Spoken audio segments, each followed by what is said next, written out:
দেখো আজ আমরা লেসন 1-এর দ্য ওয়াইন কাপের অ্যাক্টিভিটি 3 করছি। তো প্রথমেই আছে, আমি দেখো অ্যাক্টিভিটি 3-তে একটা কোয়েশ্চেন ছিল, সেটা নিয়ে নিয়েছি। তো প্রথমে আছে why do you think John thought that the turtle would be safe on his head.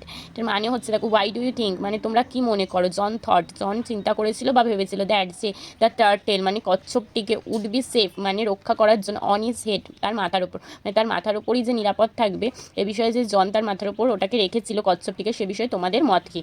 দেখো এখানে আমি অ্যান্সার করে নিয়েছি, since John was ploughing the land. তো যখন জন মাঠে কাজ করছিল বা চাষ করছিল বা জমিতে লাঙল চষাচ্ছিল, প্লাউইং মানে হচ্ছে লাঙল চষাচ্ছিল।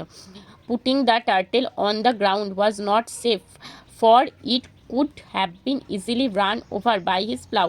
তো দেখো তখন কচ্ছপটিকে মাটিতে নিরাপদে রাখা একদমই হতো না, কারণ হচ্ছে যে ওটা সহজেই তার লাঙলের তলায় চাপা পড়ে যেত, কারণ এমনভাবে দৌড়ে দৌড়ে সে যাতায়াত করছিল। So he placed it on his head as he knew it would be safe there. তাই জন্য সুতরাং জন কী করেছিল, যে placed it on his head তার মাথার উপর রেখে দিয়েছিল, এবং সে জানতো যে সে সেখানেই সব থেকে বেশি নিরাপদে থাকবে।